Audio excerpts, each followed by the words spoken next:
Meiyazhagan movie பாத்தீங்களா, எப்படி இருந்துச்சு? வாயிலடிப்பா, படம் பேர் சொல்லாத.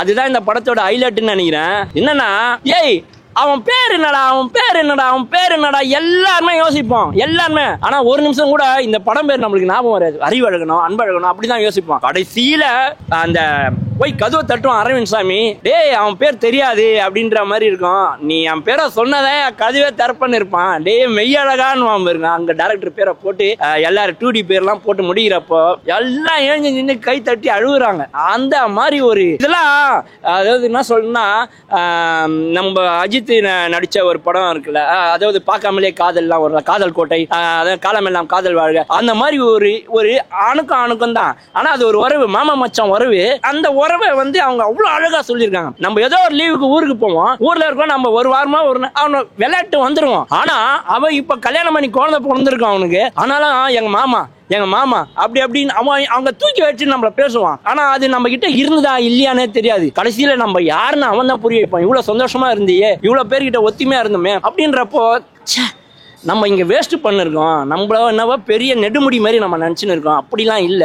அவங்க வாழ்ற வாழ்க்கை வேற. நம்மளோட கலாச்சாரத்துல நம்ம யாரு, சேர சோழ பாண்டியர்களோட வம்சத்துல வந்தவங்க இன்னைக்கு நம்ம ஒரு போராட்டத்துக்காக இறங்குறப்ப நம்ம பொண்ணிய துப்பாக்கி வச்சு சுடுறானுங்க. அதெல்லாம் எவ்வளவு இது ஒரு போர்க்குணம் கொண்ட நம்மளோட பரம்பரை வம்சாவழி. இதுல ஒருத்தர் உருவானாரு, ஸ்ரீலங்கால இருந்தாரு. இதெல்லாமே சொல்றப்போ அப்படியே புடைச்சுக்கிட்டு வருது எல்லாமே. படம் எல்லா சீனுமே எனக்கும் பக்கத்துல எல்லார்கிட்டையும் சொல்றது, பக்கத்துல இருக்கவங்க ஒரு போட்டி வந்து படத்துல அவன் வந்து லைட்டா இப்படி அழுகுறான், நான் கட்சி படுத்து இப்படி அழுதுட்டேன், அவன் பாக்குறானான்ட்டு சீட்டை அடிச்சு, என்னடா சீட்டை ஆடுது, ஏன்னா தப்பு கிப்பு பண்றானான்னு பார்த்தா விம்மி அழுகுறான் ரொம்ப.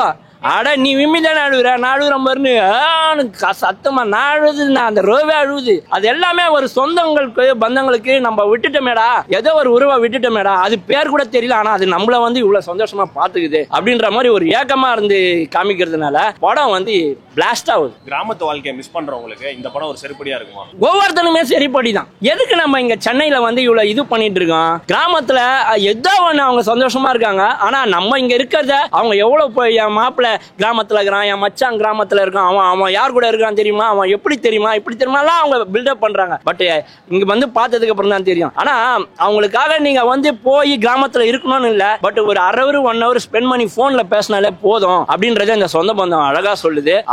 நம்ம தான் இந்த ஊரை, இந்த தமிழ்நாட்டை நம்ம தான் எல்லாம் ஒண்ணு சேர்ந்து காப்பாற்றணும். தனித்தனியா பிரிஞ்சு போயிருந்தேன்னா எதுவுமே நல்லா வராது. இந்த சாப்பாடை, தஞ்சாவூர் சாப்பாடை எவ்வளவு அழகா பரிமாறணுமோ அவ்வளவு அழகா. உதாரணத்துக்கு இதுல ஜல்லிக்கட்டும் உள்ள புகுத்திருக்காங்க, பட் அந்த சீன் லாக் அடிச்சது தான். இருந்தாலும் பாரம்பரியமான விஷயம்ன்றனால அந்த இலையில அது வைக்கிறப்போ அதையும் பரிமாறுறப்போ அது ஃபுல்ஃபில் ஆகுது. இந்த படமே வந்து அடுத்த ரப்பர் பந்துல எப்படி ஒரு சீன் நம்மள அழ வச்சதோ, இந்த படம் வந்து பாத்தீங்கன்னா ஒவ்வொரு சீனும் அழ வைக்கும். இது எல்லாமே உறவுகளுக்காக. ஒரே ஒரு விஷயம் சொல்றான், நீ வந்து ஏமாத்துறதுனால, சொத்தை ஏமாத்துறதுனால நீ வந்து புத்திசாலி ஆயிட முடியாது. அது அக்கா தங்கச்சிங்க இருக்கிறாங்கல்ல, அவங்களோட பெருந்தன்மையால அவங்க விட்டு கொடுத்ததுனாலதான் நீ பெருசா இருக்க. அதனால ஏமாத்துற நீ பெரியாலும், நானும் முட்டாள் இல்ல, இருந்தாலும் உன்னை மன்னிக்கிறேன்.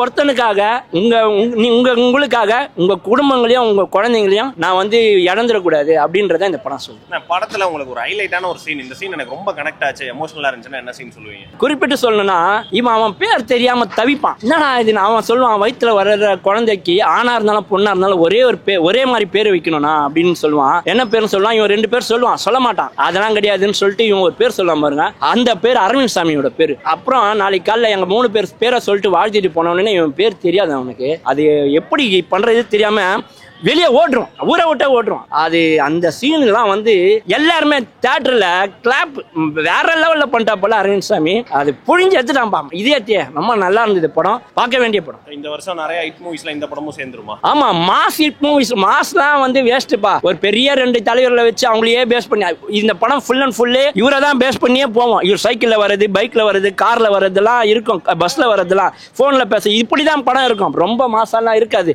இருந்தாலும் இந்த படத்தை அந்த ஒரு சந்தோஷத்தோட பாக்குறது தான் சந்தோஷம். அதாவது இது வந்து உறவுகள் மேம்படுறதுக்காக இந்த படம் எடுக்கு. நீ எவ்வளவு கட் ஆஃப் வைக்கிறியோ அவ்வளவு மார்க் நான் கொடுப்பேன். அவ்வளவு சந்தோஷமா இருக்கு. இது எல்லாரும் பார்க்கணும்ன்ற ஒரு சந்தோஷம். ரப்பர் பந்து மாதிரி இந்த படமும் வந்து ஹிட் லிஸ்ட்ல வரும். கண்டிப்பா எல்லாருக்கும் பிடிக்கும்.